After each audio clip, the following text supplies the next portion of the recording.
নমস্কার। আজ 2026 ইলেকশন। এই এই ইলেকশনটা হচ্ছে ধর্মীয় এবং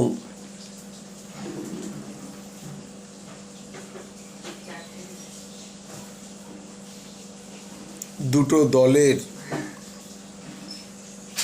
মরণ বাচন। আপনারা জানেন যে বিগত দুটো ইলেকশনে তৃণমূলের পোস্ট পুলিশ ভাইলেন্স কতটা মারাত্মক হয়েছিল এবং কত মানুষের ক্ষতি হয়েছে, কত মানুষ মারা গেছেন। কালকে তাদের স্মরণসভা ছিল, যারা পোস্ট পুলিশ ভাইলেন্সে মারা গেছেন। এবং শীতলকুচিতে একজন ভদ্রমহিলাকে বিজেপির অপরাধে তাকে ল্যাংটো করে মারতে মারতে নিয়ে গেছে। তাই 2026 এই ইলেকশনটা ঐতিহাসিক ইলেকশন বলেই চিহ্নিত হচ্ছে। যে মানুষের ধর্মের ইলেকশন, যারা রাষ্ট্রবাদী মুসলিম, যারা হিন্দু, যারা এদেশের নাগরিক, তারা যাতে সুস্থভাবে এবং সবলভাবে জীবন জীবিকা করতে পারেন। কারণ মোদিজি বলেছেন সবকা সাথ সবকা বিকাশ। সেখানে ধর্ম নিরপেক্ষতা রেখেই তিনি এই কথাটা বলেছেন। আর সবথেকে বড় সুযোগ কিন্তু আজকে হিন্দুরা যত না নিচ্ছেন, ওনারা তার থেকে বেশি নিচ্ছেন। তাতে হিন্দুদের কোনো হিংসা বা বিদ্বেষ কোনো কিছুই নেই। কেন নেই? তারা রাষ্ট্রবাদী মুসলমান, ইসলামিক ধর্মের লোক, তারা ভারতবর্ষের সুচিন্তক। তাই তারা এইভাবে তাদের পাওনাটা তারা নিচ্ছেন।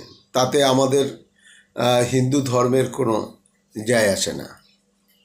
কিন্তু আজকে যে হারে হিন্দুদের উপরে অত্যাচার হয়েছে, এই এক শ্রেণীর ইসলামিক ধর্মের লোকেরা তারা হিন্দুদের প্রতি প্রচণ্ড মারাত্মকভাবে তারা হিন্দুদের উপর অত্যাচার করেছে।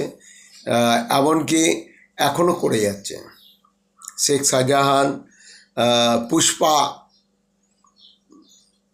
তিনি এত বড় পুষ্পা যে ভারতের, শুধু ভারতের না, পশ্চিমবাংলার একজন বড় পুষ্পা। তা পুষ্পা, আপনি এত বড় পুষ্পা, তা পাকিস্তানকে বাঁচাতে পারলেন না, পাকিস্তান ধ্বংসের দিকে চলে গেল। সাদ্দাম হোসেন তো কম হয়ে যাবে, আপনি এত বড় পুষ্পা। একটা সীমিত জায়গায় মাছ যেমন ছটপট করে, তা আপনি ওই সীমিত জায়গায় ছটপট করে আপনি দেখাচ্ছেন, আর একটা দলকে নিয়ে সেটা দেখাচ্ছেন। এই যেমন মোহাম্মদ সেলিম, সিপিএমকে ডুবিয়ে দেওয়ার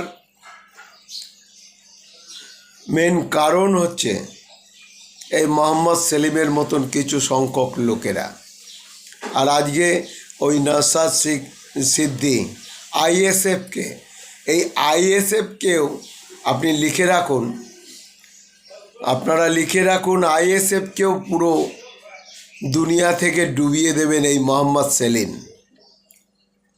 আজ মোহাম্মদ সেলিম যখন সভা করেন তখন কোনো লোক হয় না, কিন্তু যখন আইএসএফের নওশাদ সিদ্দিকী যান সেখানে কাতারে কাতারে লোকে মানুষ ভিড় করে। কেন? তার ভাষা, তার পরিধান, তার বলন চলন সব কিছুর মধ্যেই হিন্দুত্ববাদীর এবং হিন্দু বিদ্বেষের নয়, হিন্দুত্ববাদী এবং সবকা সাথ সবকা বিকাশের কথা উনি বলেন। উনি ডাইরেক্ট এই কথা বলেন না যে সবকা সাথ সবকা বিকাশ, কিন্তু ওনার কথাতে, ওনার চলন বলন পরিধানে পরিষ্কার বোঝা যায় যে উনি এই কথাটাই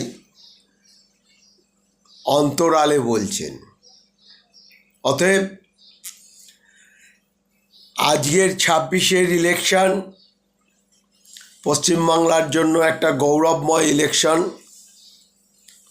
আজকে 26-এর ইলেকশন একটা ধর্মের ইলেকশন। আজকে 26-এর ইলেকশন দেশ বাঁচানোর ইলেকশন। আজকে অভয়ের মা দাঁড়িয়েছে, এতগুলো লোক, এতগুলো মহিলা যে রেপ হয়েছেন, তাদের নৃশংসভাবে হত্যা করেছেন। যারা অভয়ের মাকে নিয়ে বাজে কথা বলছেন, যদি তাদের কোনো সন্তান থাকে, যদি তাদের এই রকম দিন আসে, তাহলেই তারা অনুভূতি করতে পারবেন একজন সন্তানকে মানুষ করার পর যদি মারা যায় তার পরিণতি কী হতে পারে। তিনি একজন জ্যান্ত জ্যান্ত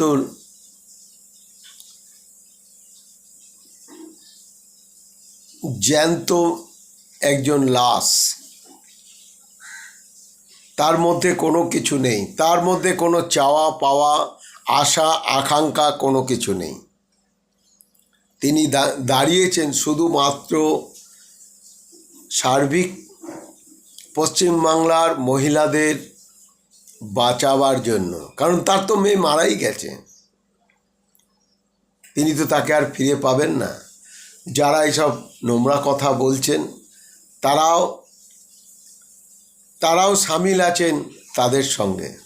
একদিনের বিচার অবশ্যই আসবে। ইতিহাস কিন্তু ক্ষমা করবে না, ইতিহাস কিন্তু তার কথা ঠিক সঠিকভাবেই লিখে যাবে। কিন্তু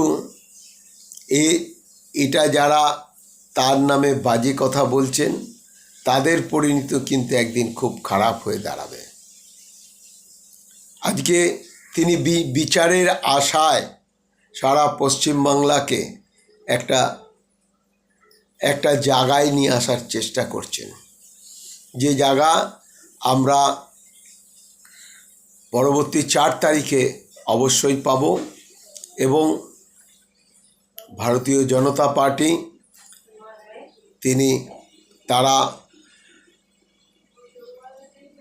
তারা পশ্চিমবাংলাতে রাজত্ব করবেন। এবং এই রকম দিন আশা রাখবো, এই রকম দিন যেন পশ্চিমবাংলায় আর দেখতে না হয়। আর আমাদের একটাই মুখ, রত্না দেবনাথ, অভয়ের মা। আশা রাখবো পশ্চিমবাংলাবাসীর কাছে যে আপনারা এই ভারতীয় জনতা পার্টিকে জিতিয়ে তাদেরকে ওই রোহিঙ্গাদের বা জিন্নার মতন বংশধরকে যাতে ভারতে এবং পশ্চিমবাংলার থেকে বিতাড়িত করতে পারেন। আর আপনারা জানেন আগামী 4 তারিখ আমাদের নতুন সূর্য উঠবে।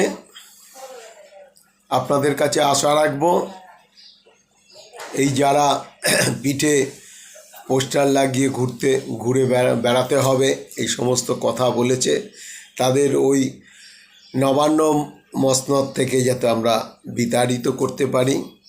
উনি চুরির সব রকম পন্থা অবলম্বন করেছেন, কিন্তু চারিদিক থেকে উনি বাধা প্রাপ্তি হয়েছেন। আজকে যেদিন ওনার হাতে 5,000 10,000 পুলিশ না থাকবে, উনি এই সমাজের বুকে বেরিয়ে মুখ দেখাতে পারবেন তো? যে মানুষকে দিয়ে উস্কাচ্ছে, আজও কিছু রোহিঙ্গা ও বাংলাদেশি মুসলমানদের দিয়ে উস্কাচ্ছেন। যারা এই কাজগুলো করছেন তারা আগামী দিন পশ্চিমবাংলার মাটিতে পা রেখে ঘুরে বেড়াতে পারবেন তো? এটাই আমার কাছে প্রশ্ন, এটাই আমার কাছে বলার ছিল। আগামী দিন আপনাদের পরিবারও যাতে সুরক্ষিত থাকে, আপনারাও আমাদের সঙ্গে সামিল হন।